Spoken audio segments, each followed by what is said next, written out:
오늘이 6월 29일입니다. 6월달도 이제 하루밖에 남지 않은 것 같습니다. 오늘은 로마서 13장을 하는 날입니다. 로마서 13장을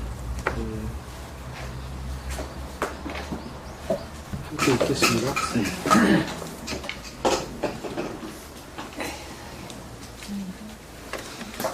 로마서 13장. 각 사람은 위에 있는 권세들에게 굴복하라. 권세는 하나님께로 나지 않음이 없나니 모든 권세는 다 하나님의 정하신 바라. 그러므로 권세를 거스리는 자는 하나님의 명령을 거스림이니 거스리는 자들은 심판을 자취하리라. 관원들은 선한 일에 대하여 두려움이 되지 않고 악한 일에 대하여 되나니 내가 권세를 두려워하지 아니하려느냐? 선을 행하라. 그리하면 그에게 칭찬을 받으리라. 그는 하나님의 사자가 되어 내게 선을 이루는 자니라. 그러나 내가 악을 행하거든 두려워하라. 그가 공연히 칼을 가지지 아니하였으니 곧 하나님의 사자가 되어 악을 행하는 자에게 진노하심을 위하여 보응하는 자니라.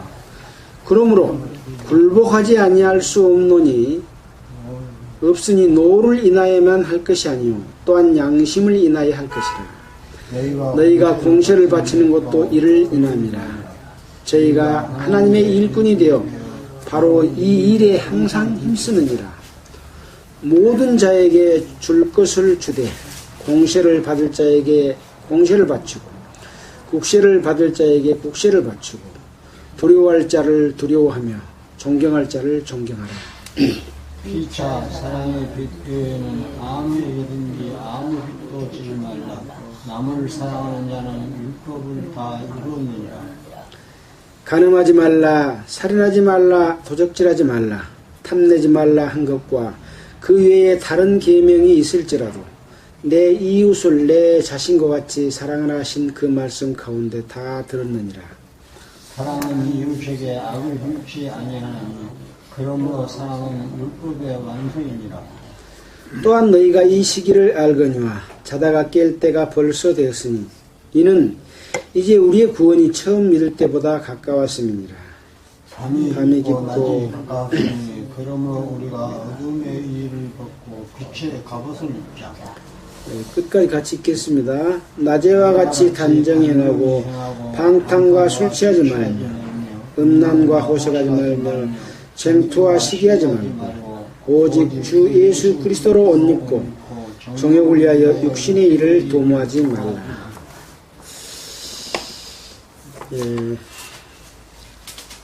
우리는 오늘 로마서 13장을 함께 읽었습니다. 우리가 12장에서 배웠던 내용을 돌이켜보면 12장에서는 하나님의 자녀들이 어떻게 살아야 될 것인가, 어떤 예배를 드려야 될 것인가에 대해서 설명을 했습니다. 너희 몸을 하나님이 기뻐하시는 거룩한 산 제사로 드리라. 이것이 너희의 드릴 영적 예배다. 이런 말씀을 하셨죠. 또 마땅히 생각할 그 이상의 생각을 품지 마라. 한 몸에 많은 지체가 있으나 한 몸인 것처럼 이제 그리스도 안에서 각자의 맡은 바 은사가 다르지만 서로 높낮이 차이가 아니라 그리스도 안에서 하나 된 것처럼 그렇게 살아야 된다라고 하는 말씀을 했습니다. 자, 형제를 사랑하고 존경하기를 먼저 하라는 말씀을 또 했습니다. 그러기 위해서는 부지런히 또 열심을 품고 행해야 된다라는 말씀이죠. 또한 그리스도인의 삶에 있어서 소망 중에서 즐거워하고 또 환난 중에서 참고 기도에 항상 힘쓰라는 말씀과 함께 성도들의 쓸 것을 공급하고 손 대접하기를 힘쓰라라는 말씀을 했습니다. 주로 이제 이 12장에서는 그리스도인들이 어떻게 살아야 될 것이라고 하는, 예배가 무엇이라고 하는 것에 대해서 말씀하면서 그리스도인들의 그 생활 규범을 이야기했죠. 그래서 고락을 함께 해라. 즐거울 때나 또 슬플 때나 또는 고통 중에 있을 때나 서로 함께 그것을 나누어라. 항상 마음을 같이 하고 높은 데다가 마음을 두지 말고 오히려 낮은 데 처해라 라는 말씀과 함께 살아가다 보면 이제 악한 사람들을 만나고 옳지 못한 사람들을 만나게 되는데 악을 악으로 갚지 말고 할 수만 있으면 모든 사람과 평화해라 라는 말씀을 하셨죠. 그러려면 그들을 용납하고 사랑하지 않으면 평화할 수가 없습니다. 그래서 하나님께서는 어떤 말씀을 해주셨냐, 원수 갚는 것은 하나님께서 갚아주실 테니까 너희들은 오히려 그 원수에게 줄이거든 먹이고 또 목이 마르거든 마시우게 해라. 그렇게 하면 그것을 받아들이면 서로 하나가 되는 것이고 그 사랑을 입는 것이고, 그렇지 않으면 그 사람 머리에 숯불을 쌓아두는 것처럼 해서 그가 하나님의 심판을 당하게 될 것이다 라는 말씀을 했습니다. 마지막 말씀이 선으로 악을 이기라. 악에게 지면 되겠습니까? 악이 번성하고 악이 이기면 안 되죠. 하나님의 뜻은 악을 이기는 겁니다. 근데 악으로 이기지 말고 선으로 이기라는 것이 그리스도인의 삶입니다. 자, 이렇게 해서 오늘 로마서 13장으로 이어집니다. 항상 우리는 이제 일주일에 한 장씩 말씀을 공부하고 그 속에서 하나님이 우리에게 주신 뜻이 무엇인지를 함께 깨닫는 시간이 되기 때문에 미리 한 장 정도는 일주일에 읽을 수 있죠. 그래서 우리가 꼭 읽어야만이 금주가 또 기다려주고 내가 공부한 내용을 함께 나누고 싶은, 주님께서 나에게 공급해 주시는 그 은혜를, 깨달음을 함께 나누고 싶은 그런 마음을 갖게 됩니다. 그렇게 하도록 우리 노력합시다. 자, 13장 1절부터 한번 보겠습니다. 각 사람은 위에 있는 권세들에게 굴복하라. 권세는 하나님께로 나지 아님이 없나니 모든 권세는 다 하나님의 정하신 바라. 각 사람은, 이제 이 원어를 찾아보면 모든 생명은, 모든 영혼은 그렇게 되어 있습니다. 그래서 모든 생명과 영혼들은 위에 있는 권세들에게 굴복하라. 뭐 위에 있는 권세라고 그러면 가장 큰 권세는 누구 권세겠습니까? 하나님의 권세죠. 그 다음에 여기서 지금 말하고 있는 것은 하나님의 권세를 세상의 권세자들에게 주었다라고 하는 의미에서 그 권세를 말하고 있습니다. 그래서 세상 왕들의 권세, 세상 어떤 권위를 가진 자들, 이런 것을 지금 이야기를 하고 있는데, 권세가 무엇입니까? 권력, 또 그 권력을 함께하는 세력. 물론 권세는 여러 가지가 있겠습니다만은 악의 권세도 또 권세이지 않습니까? 무섭습니다. 어떤 것이 하나님이 주어진 권세로 부리는 권세냐? 그 하나님께서 권세를 주신 자들의 그 권세에게 복종하라. 이런 이야기입니다. 그래서 여기서는 한 나라, 국가의 공권력을 말하지 않는가. 중요한 포인트는 그렇게 생각이 됩니다. 밑에를 읽어보면서 또 함께 생각해 보겠습니다. 권세는 하나님께로 나지 않음이 없나니 모든 권세는 다 하나님의 정하신 바라. 그래서 여기서 모든 권세라고 했지만 사단의 권세도 하나님께서 주었다. 그렇게 보는 것은 좀 문제가 있지 않겠습니까? 물론 세상의 모든 일은 하나님의 권세 아래에 있습니다. 왜? 그들은 심판을 받을 하나님의 권세 속에 있습니다. 그러나 세상에서는 그 심판이 있기 전까지는 악한 영들도 마귀도 공중권세 잡은 자도 권력을 행해서 하나님을 도전하고 있지 않습니까? 그러면 그런 권세에까지 굴복하라는 것이냐? 그런 뜻은 아니라고 생각이 들죠. 그래서 이 로마서 13장이 참 어렵다.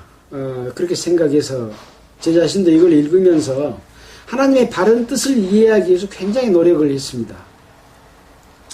뜻이 충분히 이해됐을지 제 자신도 아직 확신하지는 못합니다. 다만 함께 생각하면서 여기에 대해서는 좀 더 깊은 묵상과 성경 전체 가운데서 구약 성경에서 그 하나님의 권세와 왕들의 권세와 선지자들의 권세와 또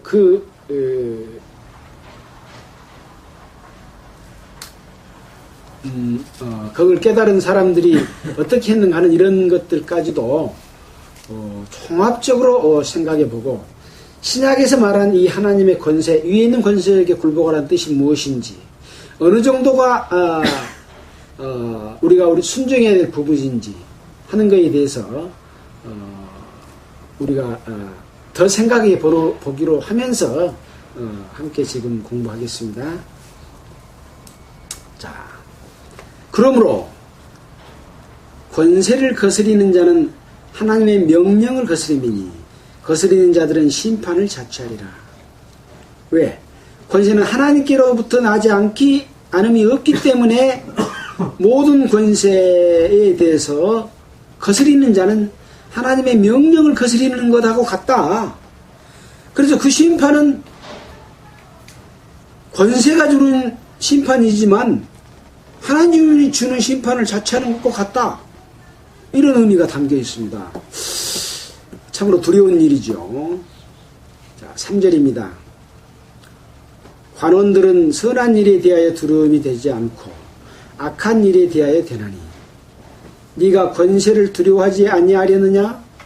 선을 행하라. 그리하면 그에게 칭찬을 받으리라. 관원들이 뭐하는 사람입니까?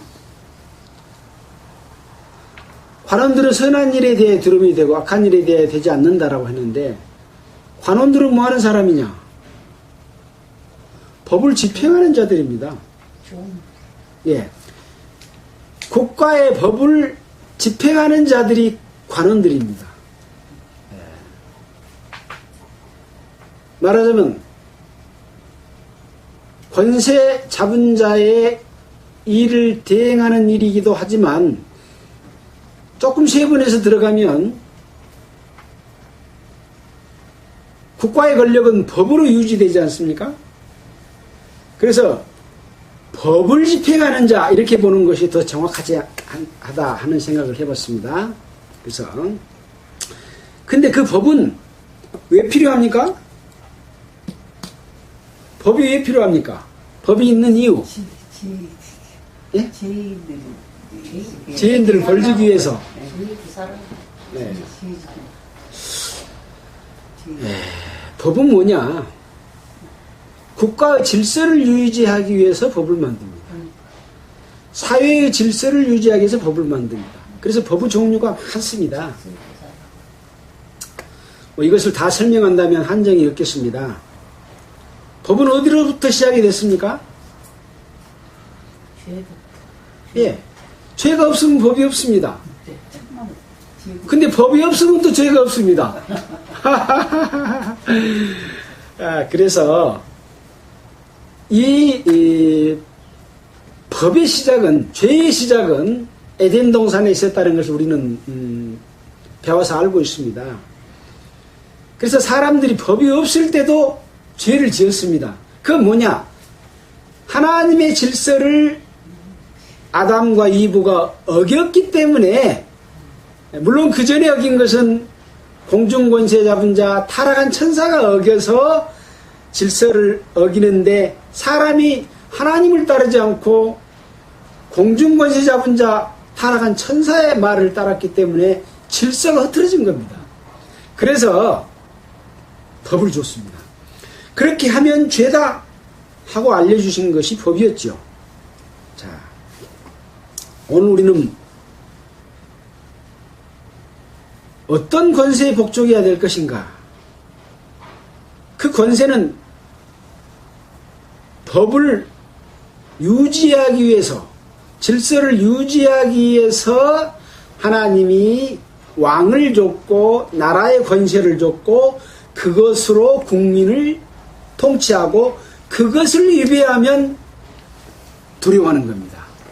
자,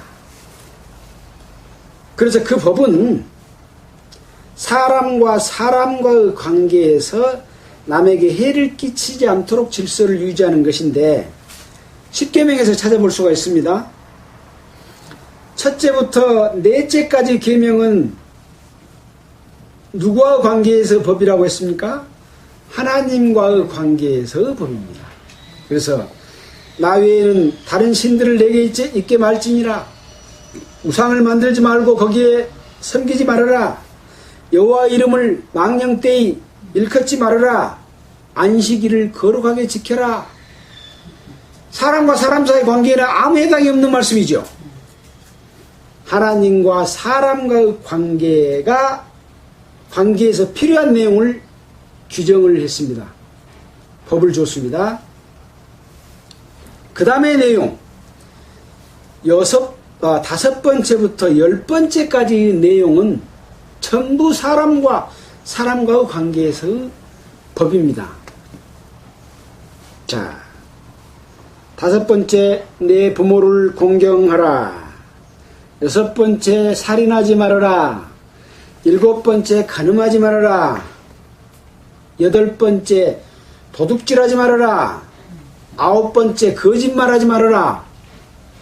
열 번째, 내 이웃의 것을 탐내지 말아라. 이렇게 줬는데 다 남에게 폐를 끼치면 안 된다는 거죠. 폐를 하나도 안 끼치면 죄가 됩니까? 됩니까? 죄가 안 됩니다. 죄가 안 됩니다. 예. 자, 이 질서를 위해서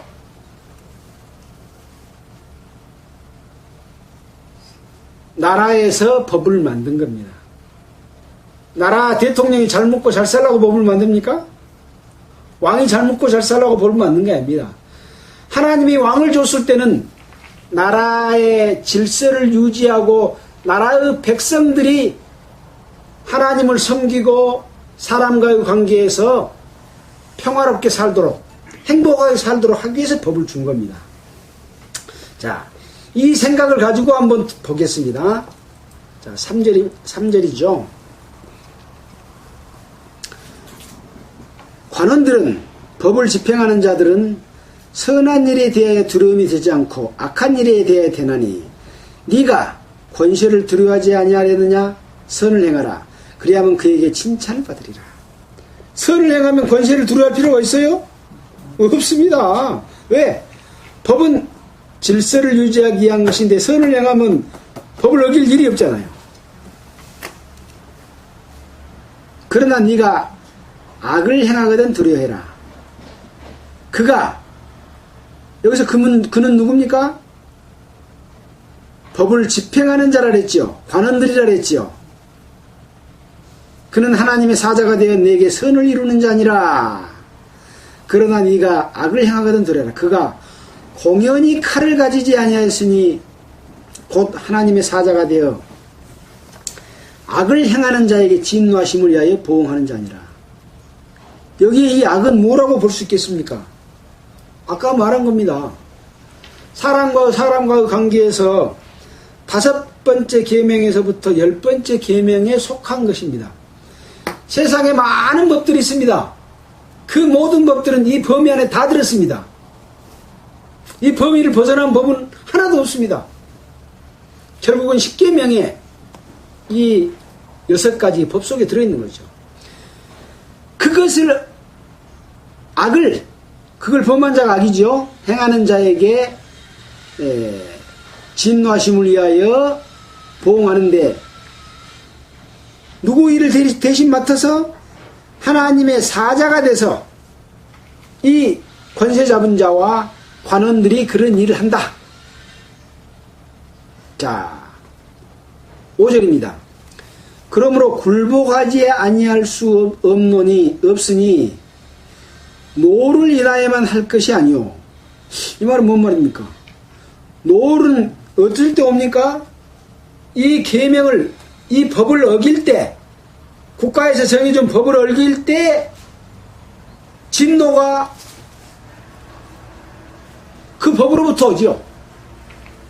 그 법을 집행하는 자들로부터 옵니다. 크게 말하면 이제 왕으로부터 옵니다. 네. 근데 그것이 두려워 노를 인하여만 할 것이 아니오.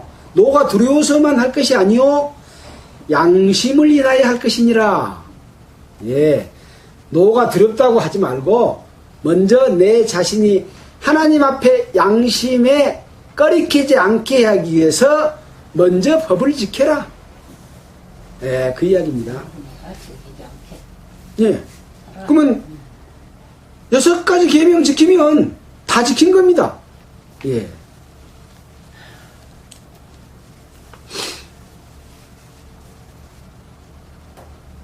(6절입니다)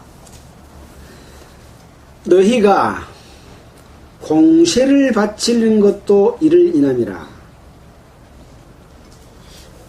공세가 뭡니까? 공세. 세금? 예, 세금입니다. 나라에 바치는 세금입니다. 그래서 공짜는 바칠 공짜, 세자는 세금 세자입니다. 그래서 나라에 바치는 세금입니다.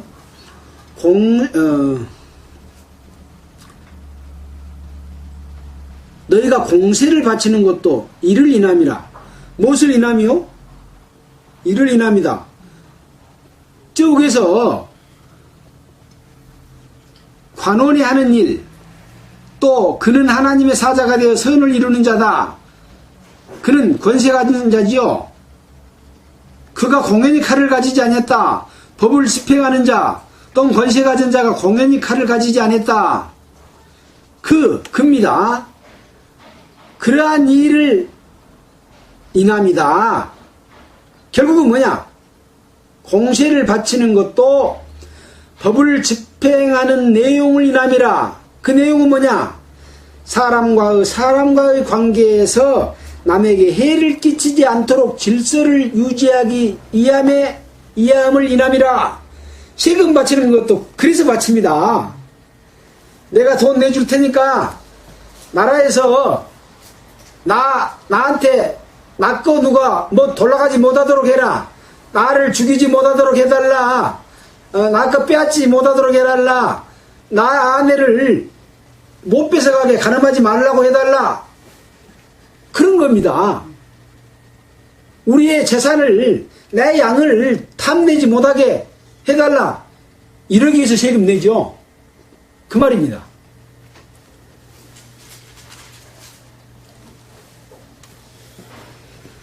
너희가 공세를 바치는 것도 이를 인함이다. 법의 집행을 위함이다.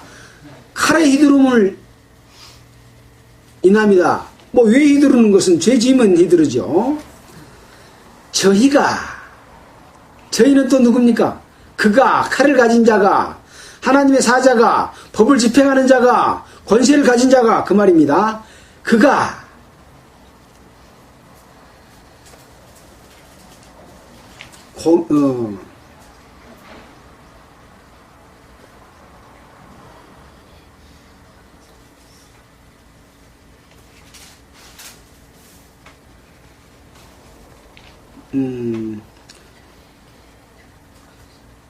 6절 지금 했죠. 너희가 공제를 바치는 것도 이를 인함이라. 저희가 하나님의 일꾼이 되어 바로 이 일이 항상 있으니라. 모든 자에게 줄 것을 주되. 모든 자에게 줄 것을 주되. 여기서 모든 자도 뭐 아무나에게 주란 말이 아니지요. 이 국가의 공권력을 가진 자들, 그것을 집행하는 관원들을 말하는 것이죠. 줄 것을 주되 공세를 받을 자에게 공세를 바치고, 아까 공세가 무엇인 것은 말했습니다. 그 다음에 국세를 받을 자에게 국세를 바치고. 국세는 뭡니까 그러면?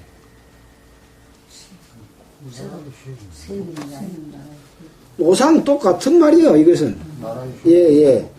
나라에 바치는 세금인데, 나라에서 경비의 재원을 확보하기 위하여 직간접적으로 국민으로부터 징수하는 세금이라고 써놨어. 해석만 좀 길게 해놨지. 노상 질서를 유지하기 위해서 나라에 바치는 세금이 국세입니다. 근데 국세도 있고 지방세도 있죠. 예. 우리가 공세를 맞춰야 일꾼들 것을 주지. 예, 마찬가지입니다. 그래서 국가의 세금은 낸 것인데 지방세는 지방에 내는 세금인데, 똑같이 지방의 질서를 유지하기 위해서 일일이 돈 다 올려서 다 내려보내면 불편하니까 너희 것은 너희가 그냥 걷어서 쓸 것은 써라. 동네에서 공공의 이익을 위해서 동네의 질서를 위해서 한 것까지 군에다 내놓고 군에서 받아가지 말고, 동네 것은 그냥 추름해가지고 이장 세도 주고 반장 세도 주고 동네 살 거 있으면 사고 그렇게 해라고 말이에요. 지방세는. 예. 똑같이 질서를 유지하기 위해서 쓰는 것이다. 두려워할 자를 두려워하며 존경할 자를 존경하라. 두려워할 자는 누굽니까? 바로 그런 일을 집행하는 자들에게 어쩔 때 두려워합니까? 악을 행할 때만 두려워하는 거예요. 악을 행하지 않을 때는 두려워할 필요가 없죠. 어떨 때 악을 행한 겁니까? 정해진 것을 안 지킬 때. 그 정해진 것은 뭡니까? 국가로 말하면 국법이요, 국어로 말하면 헌법이요, 그 다음에 형법이요, 형사소송법이요, 민법이요, 민사소송법이요, 지방자치법이요, 뭔법이요, 수많은 법들이 있습니다. 모두가 다 질서를 유지하기 위한 겁니다. 그 질서를 유지하기 위해서 정해놓은 법이 있는데, 그것을 지키지 못할 때 어쩐다고요? 두려워하는 겁니다. 그때 두려워할 자가 생깁니다. 그런 일을 안 하면 두려워할 자가 있어요, 없어요? 없습니다. 내가 선을 해가는데, 내가 죄를 지지 않는데 왜 관원들을 두려워합니까? 두려워할 필요가 없습니다. 다만 내가 그것을 지키지 못할 때 두려워해야 됩니다. 근데 뒤에 보니까 존경할 자를 존경하라 라고 또 해놨네. 그러면 존경할 자는 누굴까요? 여기 지금 권세 있는 자 중에서 하나님. 첫째는 하나님이죠. 하나님의 권세를 다 하나님이 정해놓고 줬다. 나라의 왕들에게 줬다. 또 그 왕들로부터 법을 집행하는 것을 분산해서 일을 하죠. 그렇지 않아요. 국가의 부처가 여러 개가 있지요. 뭐 미래창조과학부도 있고, 또 국방부도 있고, 또 교육부도 있고, 해양수산부도 있고. 이번에 해양수산부가 제일 제대로 못해가지고 사람이 다 죽어가 있는데 구출도 못했잖아요. 근데 구출 못할 자를 여기서 존경하면 되겠습니까? 그 사람들은 존경하면 안 돼. 법을 제대로 집행하는 자를 존경할 자를 존경하는 겁니다. 내가 그 법을 입에 했을 때는 두려워하는 거죠. 참 어려웠어요. 법을 바르게 집행하지 못한 자들이 있는데 그걸 존경하고 그 권세에 복종해라 하니까 양심의 허락이 안 되는 거예요. 너무 어려워갖고 이걸 어떻게 이것을 내가 오늘 일요일 날 말씀을 드릴까 너무 고민을 많이 했습니다. 법 집행을 너무 잘못하고 너무 악해져 버렸죠. 법 집행한 사람들이. 이 내용을 보니까 이 로마서 13장의 내용은 법을 집행을 올바로 하는 자들을 존경하고 그들을 두려워해야 되는데 두려워할 때는 내가 법을 지키지 않을 때 두려워하는 겁니다. 그래서 여기에 많은 오해와 그리스도인들이 착각을 하는 것 같습니다. 국가 권력이면 무조건 복종해야 된다. 부당한 요구를 해도 돈을 줘야 된다. 돈을 안 주면 당하지요. 그러면 부당하게도 돈을 뇌물을 요구하는데 줘야 됩니까? 그렇지 않잖아요. 네. 법을 잘못 집행해. 법은 이렇게 됐는데 다르게 해가지고 괴롭혀. 그럼 그 괴롭힘이니까 그게 권력이니까 아이고 나를 잡아가십시오. 나를 두드려 패십시오. 해야 됩니까? 아닌 거예요. 여기 가만히 보니까 두려워할 자를 두려워하고 존경할 자를 존경하라고 했어요. 유병현 같은 사람이지. 바로 그겁니다. 유병헌 사장이 국가 권력에 대해서 제일 복종하라고 처음에 가르쳤던 사람이에요. 근데 자기가 죄를 지었잖아요. 그러니까 국가 권력으로부터 피하기 위해서 뭘 했습니까? 뇌물을 갖다 바친 거예요. 그래가지고 수많은 사람들을 삶아놨어. 그러니까 내가 불법을 하도록 도움을 받아. 죄 지으려고 도움을 받아. 이거 성경적으로 될 일입니까? 그래놓고 죄를 짓는데 뇌물을 바쳐놨으니 처벌을 못하죠. 이제 그래가지고 사고가 터져버렸어. 터져버렸으니까 이제 옳은 국가 권력이 아까 말한 관원이 하나님의 그 정하신 바에 의해서 권력을 행하다 보니까 옳지 않은 것이 드러났어. 처벌을 해야 돼요? 안 해야 돼요? 처벌해야 됩니다. 근데 처벌을 하려고 보니까 뇌물 묻은 것이 있어. 묵은 것이 있어. 그러니까 집행을 못하고 안 잡은 거인지 못 잡은 거인지 국민들이 신뢰를 못해. 이래서 하나님께서 세상을 심판하는 겁니다. 끄집어내놓으면 다 들통이 많이 났고요. 예. 하나님이 왜 심판을 합니까? 세상을? 하나님이 주신 국가의 권력을 가지고 국가의 질서를 유지하고 하나님을 믿도록 다섯 번째부터 10가지 계명만 아니라 한 가지부터 네 가지 계명까지도 지킬 수 있도록 하는 마음을 주도록 하는 것이 국가를 유지하기 위한 바른 자세입니다. 그래서 하나님이 세상에다 권세를 줬잖아요. 그렇게 못할 때 이스라엘 백성들에게 누구를 보냈습니까? 선지자를 보냈어. 왕이여 왜 그렇게 합니까?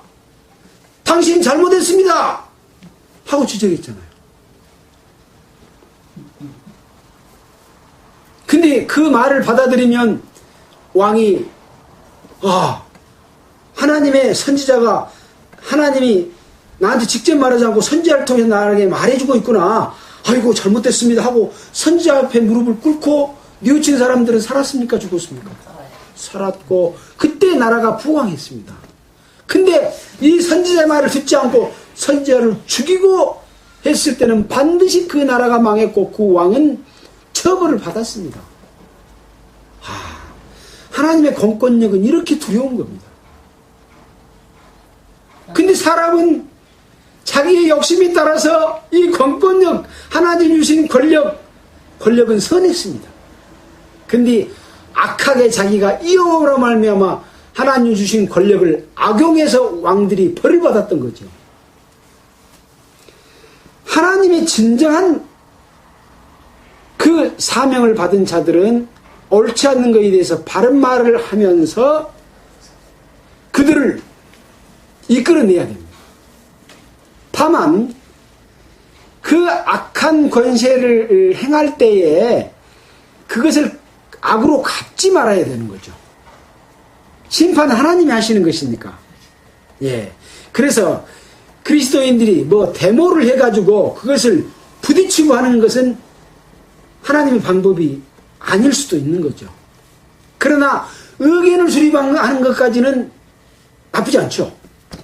그러나 그것을 도전해서 부딪히는 것까지는 하나님이 뜻은 아니라고 생각이 듭니다. 그래서 어느 정도까지가 선한 권유인지 어느 정도가 넘으면 악한 것으로 되는 것인지 하는 것에 대해서는 뭐 우리가 좀 더 생각해 보기로 하겠습니다. 다만 분명한 것은 하나님께서 이 세상에 주신 권세는 악한 데 쓰라고 준 것이 아니다라고 하는 분명한 것이고 그 권세는 바로 5번째부터 10가지 계명을 갖다가 이루어가도록 하는 하나님의 뜻이고 세상의 법은 많은 부처를 두고 많은 법과 규정과 제도를 두었다. 그것은 그것을 이루기 위한 것이다. 하는 것을 분명하게 깨달을 수가 있었습니다. 그래서 우리는 선을 행함으로써 이 악한 일에 대해서 두려움이 되지 않는다. 그리고 권세에 대해서 두려워할 필요가 없다. 그들은 공연히 칼을 가지지 하지 않는다. 바로 하나님의 사자가 돼서 악을 행하는 자들에게 그 칼을 휘두르는 것이다. 바로 지금 유병한 그 일당들 또 그것을 옳게 분별하지 못하고 있는 기독교 복음 침례교회인들에게도 그 칼이 갈 수도 있다. 저는 그렇게 생각이 됩니다. 예. 그러나 다만 그것이 종교를 탄압하는 일이고 그 주변에는 올바른 믿음을 가진 사람들로 있어서 아예 기독교를 탄압하는 것은 하나님의 뜻이 아닌 것을 알기 때문에 바로 들어가서 그냥 총으로 쏴 죽이지 않잖아요. 그래서 이 국가의 권력도 정말 하나님이 이 선을 가지고 행하는 부분이 많구나. 악한 자들도 많지만 이런 생각을 한번 해봤습니다. 참으로 이런 정도까지 깨우쳐 주신 하나님께 감사를 드립니다. 정말로 어려웠습니다. 어떻게 바르게 이해를 할 수 있을까 하는 생각을 해봤는데요. 자, 이제 8절 가겠습니다.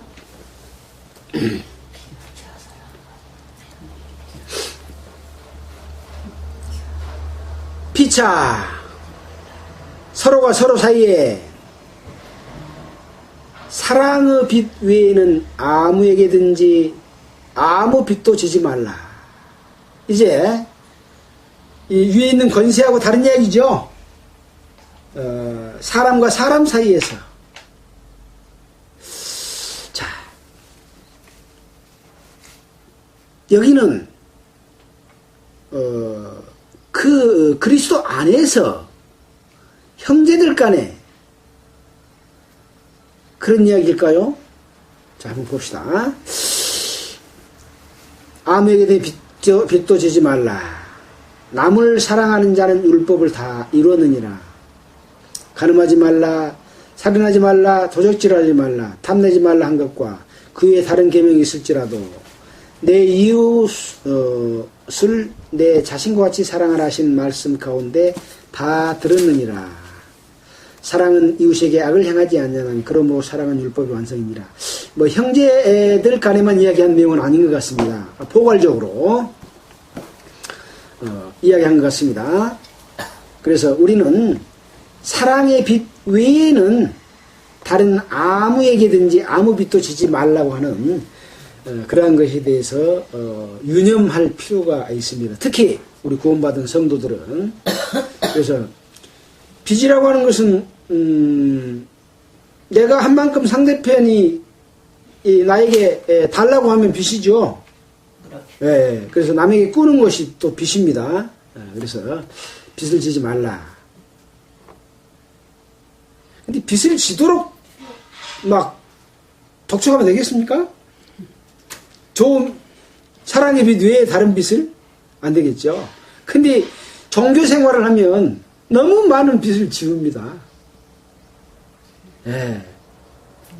돈도 없는데 돈을 내게 하고, 신협을 만들어서 있는 돈 다 이렇게 하고, 돈을 긁어내고, 또 돈이 없으면 보증을 세워가지고 돈을 내게 만들어서 바치게 하고, 그놈을 평생 갚게 하도록 하고, 이런 건 빛 아닙니까? 빛입니다. 어느 파에서는 사업하려고 돈 긁어내고, 어느 파에서는 거룩하게 멋있는 빛값 번쩍한 큰 교회당 지으려고 돈을 긁어내고, 그 두 개 다 똑같습니다. 예. 성경에는 사랑의 빛 외에는 아무에게든지 빛도 지지 말라, 이렇게 말하고 있습니다. 남을 사랑하는 자는 율법을 다 이루었느니라. 아까 말했죠. 10계명이 있는데 사람과 사람 사이의 계명 있다 그랬지 않습니까? 남을 사랑하면 율법을 다 이루었답니다. 왜 그럴까요?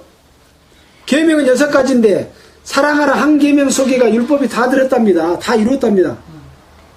사랑하면 죄를 지을 수가 없기 때문에 그렇습니다. 사랑하는 사람이 부모를 공격하지 않겠습니까? 예? 사랑하는 사람이 살인하겠습니까? 사랑하는 사람이 남의 아내를 가늠하겠습니까? 남의 남편을 가늠하겠습니까? 사랑하는 사람이 남의 걸 도적질하겠습니까? 사랑하는 사람이 거짓말해가지고 자기 유익을 취하겠습니까? 사랑하는 사람이 내 이웃의 것을 탐내겠습니까? 사랑하는 사람이 나무 여종이나 소나 낙이나 이런 것을 욕심내겠느냐 그 말입니다. 사랑하는 소개가 사랑을 하면 이 6가지 계명을 다 지켜버렸다, 그렇게 이야기하고 있습니다.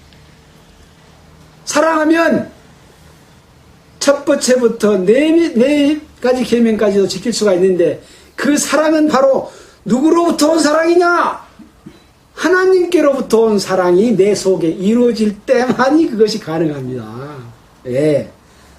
그래서 구원받은 성도들이, 하나님의 자녀들이 성령의 인도함을 받으면 이걸 할 수가 있고, 성령의 인도함을 받지 않고 육신에 지면 이 사랑을 이루지 못해서 아까 말한 6개 계명을 어기게 되고 위에 있는 권세를 두려워하는 일이 발생하게 되는 겁니다.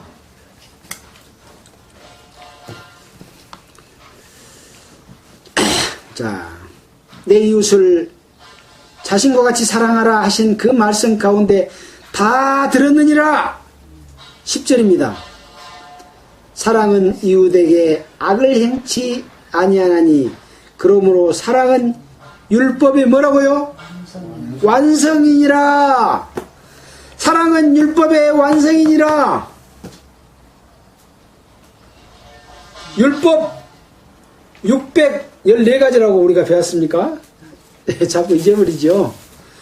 율법 14가지의 계명이 있다고 할지라도 사랑해버리면 그 율법 614가지 다 지킨 거나 마찬가지다. 지킬 수도 없지. 간단합니다. 간단해.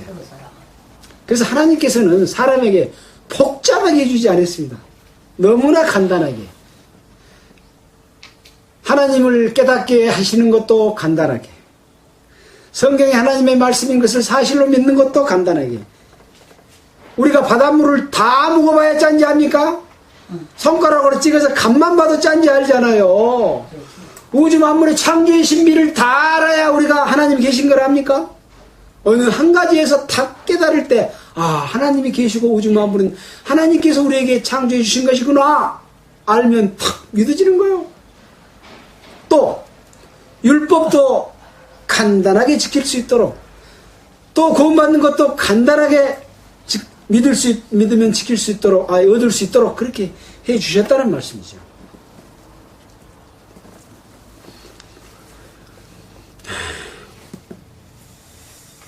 이제 율법도 다 지켜불고 못할까요, 이제? 사랑하면 율법의 완성이 됐습니다. 그래서 예수님께서 진리를 알지니 진리가 너희를 자유케 하리라. 진리를 알지니 진리가 너희를 구속하리라. 진리가 너희에게 짐을 지우리라. 진리가 너희들에게 이거 해라 저거 해라 바쳐라 뭐되라 그렇게 합니까? 아닙니다. 진리를 알지니 그 모든 속박과 구속으로부터 너희를 자유케 하리라. 그래서 자유케 하려고 자유를 주셨다, 해방을 주셨다라고 말하고 계시지 않습니까? 그걸 못하니까 법을 더 만들죠. 그것은 하나님의 성령의 인도함을 받지 못하는 삶을 살기 때문에 그런 일들이 천가지 만가지가 얽혀져서 사람을 꽁꽁 묶고 종교를 만들어서 성도들을 구속해서 데리고 어디로 갑니까? 마귀 앞으로 데리고 갑니다. 참으로 감사한 일이지 않습니까? 우리가 이것을 안다는 것은. 예. 자, 11절. 또한 너희가 이 시기를 알거니와 자다가 깰 때가 벌써 되었으니 이는 이제 우리의 구원이 처음 믿을 때보다 가까웠습니다. 여러분들이요, 자다가 깰 때가 벌써 되었습니다. 아직도 잠자고 계십니까? 아직도 바치고 계십니까? 아직도 뭘 하기 위해서 하나님 앞에 뭘 내기 위해서, 바치기 위해서, 잘 보이기 위해서, 목사한테 잘 보이기 위해서 이것저것을 다 하고 있습니까? 다 쉴 수도 없습니다. 일주일 내내 낑낑대야 됩니까? 새벽교대 뭐라가 됩니까? 어디서부터 어디로 깨라는 이야기일까요? 잠이라고 하는 것은 뭡니까? 빛 가운데 있으면 훤하지 않아요. 된나같이 밝습니다. 어둠 가운데 있기 때문에 안 보이는 겁니다. 어둠이 뭡니까? 바로 사탄의 권세고, 사탄의 권세는 뭘로부터 옵니까? 욕심으로부터 옵니다. 욕심이 태한즉 죄를 낳고 죄가 장성한즉 사망을 낳느니라. 이 욕심으로 인해서 빛 가운데 있어야 될 성도가 어둠 가운데로 빠져 들어가 버렸습니다. 얼마나 빠져 들어갔을까요? 1m만 빠졌을까요? 2m, 3m, 5m, 10m까지 빠져가지고 캄캄해서 하나님의 빛이 안 보여서 헛된 망상 속에서 자기 자신도 헛된 것을 구하고 소경을 인도하는 그러한 성도들이 되어버린 것이 바로 타락한 성도들입니다. 거짓 선지자입니다. 마귀에게 이용당하고 있습니다. 그들이 받을 심판이 바로 성도들이 받을 심판입니다. 자기가 구원받은 이후에 하나님의 자녀가 된 이후에 하는 모든 행위를 낱낱이 하나님 앞에 심판에, 주의 백성의 심판 때 주님께 고해 바쳐야 되는 그런 상황이 되지 않겠습니까? 자다가 깰 때가 벌써 됐다고 하는 말은 네 속에 있는 욕심 좀 제발 끄집어내서 버려버려라. 뭔 욕심 그렇게 많이 갖고 옆에 지금 로마서 1장부터 12장까지 온 속에 다 들어있는 거 말입니다. 1장부터 12장까지 읽어보면 답이 다 나와 있어요. 뭐 때문에 사람들이 하나님을 떠나고 죄를 짓고 불법을 행하고 마귀가 그것을 이용하고 왜 높아져서 성도들 위에서 다스리고 하는 것, 또 우리 고린도전서에서 배웠지 않습니까? 이 모든 것들을 통틀어서 하나로 딱 말하면 욕심입니다. 욕심 때문에 십계명을 어기는 겁니다. 네. 자다가 깰 때가 벌써 됐다! 일어나라! 라고 말하고 있습니다. 왜? 이제 우리의 구원이 처음 믿을 때보다 가까웠습니다. 이 로마서는 우리가 처음에 배울 때 언제 쓰였다고 했습니까? 로마서 1장에 가서 보면 로마서는 AD 57년경 겨울에 썼다 이렇게 성경을 공부하는 학자들이 여러 가지 상황을 보고 말씀하고 있습니다. AD 57년인데 지금 몇 년입니까? AD 2014년 오늘이 6월 29일입니다. 이 바울이 로마서를 쓸 때보다 지금은 더 가까워졌습니까? 더 멀어졌습니까? 더 가까워졌습니다. 무엇이 가까워졌습니까?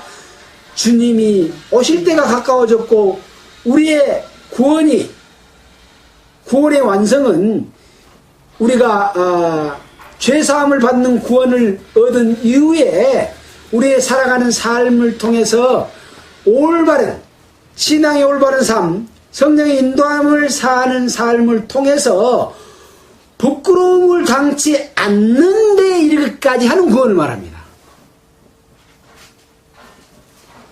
그리스도의 심판대 앞에 서면 그게 온전한 구원입니까? 죄사함을 통한 구원은 이루어졌지만 하나님의 자녀로서 올바르게 살지 못한 심판은 받아야 되지 않습니까? 그것까지가 이루어졌을 때 우리가 후회하지 않는 하나님으로부터 상급을 받는 구원이 가까워오는 그 구원이 가까웠다는 거죠. 그래서 어떤 데는 구원이 이루어졌다고 말하고 있고 구원을 얻었다고 말하고 있고 어떤 데는 구원이 이루어진다고 말하고 있어가지고 헷갈리지 않습니까? 헷갈릴 것도 없습니다. 그래서 1단계 구원, 2단계 구원, 3단계 구원 나눌 것은 없습니다. 나눌 것도 없어요. 뭐다로 나눠서 합니까? 복잡하게 성령으로 인도함을 받아서 살면 끝인데 주님이 오시면 기쁘게 맞이할 텐데 욕심 때문에 그것만 버리면 되는 건데 예. 자 12절입니다.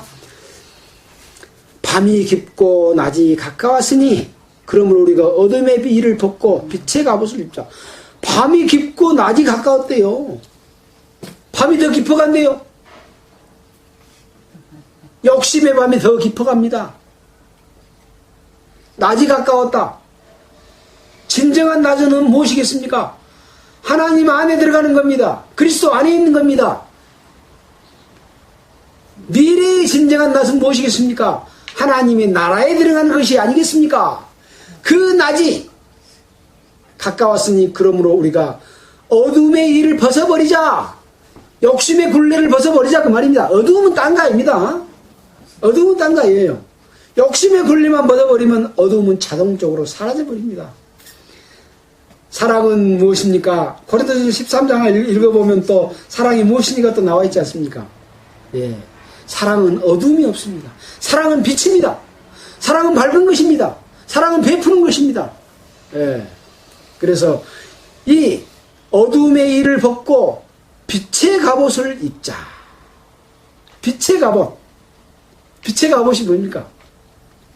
자, 한 군데 찾아보고 갑시다. 데살로니가전서 4장 12절 한번 볼까요? 뒤에 고린도후서 아니다. 데살로니가전서면 저 뒤에죠. 4장 12절 데살로니가전서 골로새서 다음에 4장 12절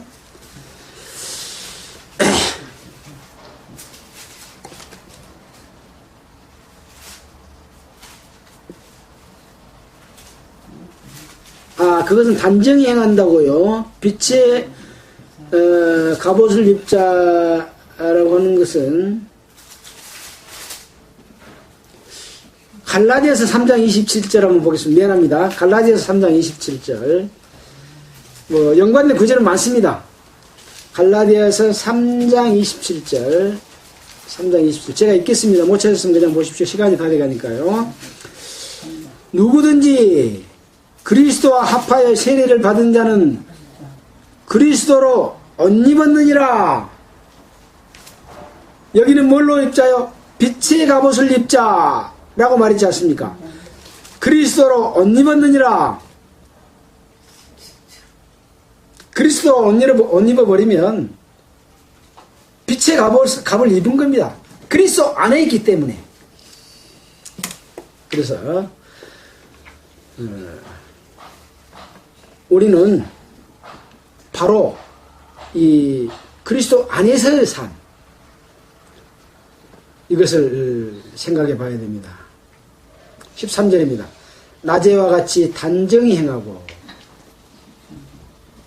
방탕과 술 취하지 말며 음란과 호색하지 말며 쟁투와 시기하지 말고. 이건 아까 다 십계명 속에 들어있는 내용이죠. 613가지 율법 속에 13가지인가 4가지인가 자꾸 헷갈립니다만 뭐 그렇게 몇 가지가 중요한 거 아니라 다 들어있는 내용입니다.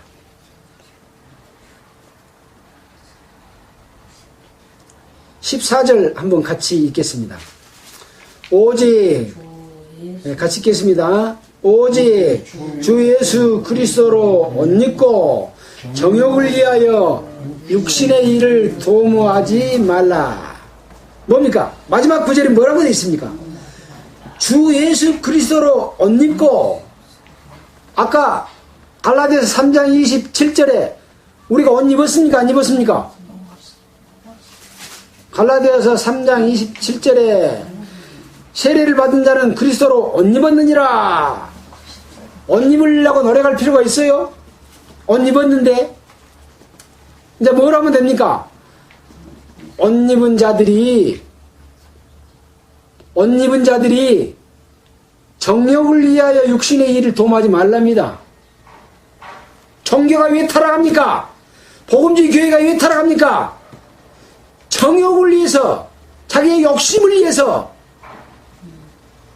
욕심을 부리고 높아지고 종파를 장악하고 다스리고 통치하고 돈을 긁어내고 잘 먹고 잘 살고 좋은 곳에서 또 돈이 아까우니까 내 죽으면 내 자식들에게 내 친척들에게 전부 빼돌리는 욕심의 대를 잇는 것, 이것 때문에 하나님의 심판이 있게 되는 것 아니겠습니까?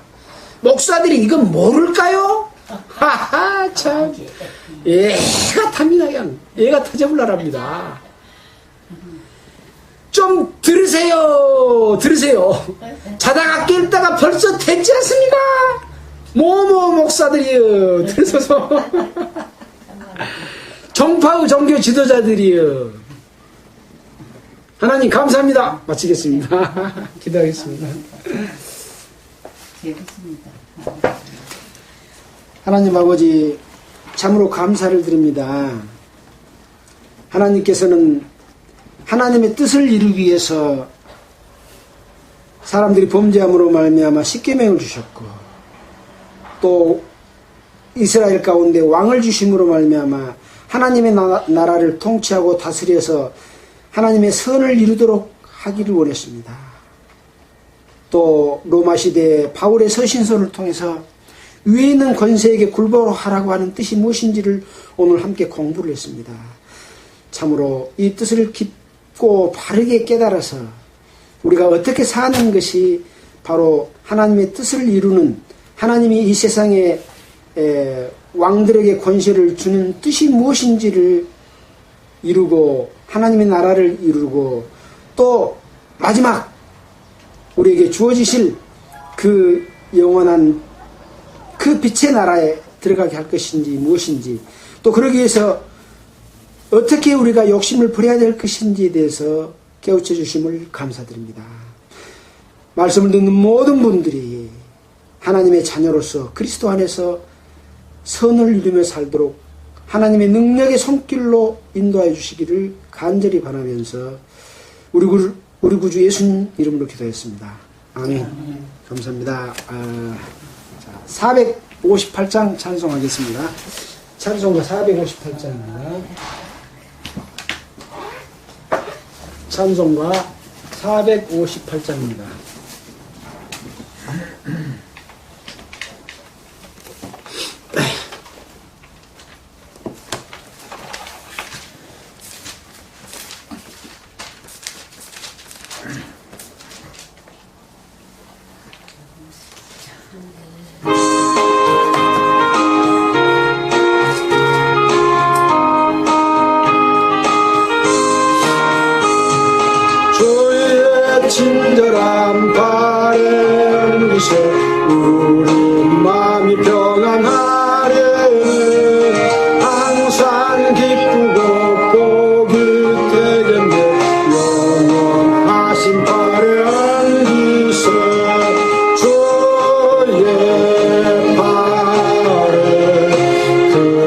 크신 팔에 안기세 주의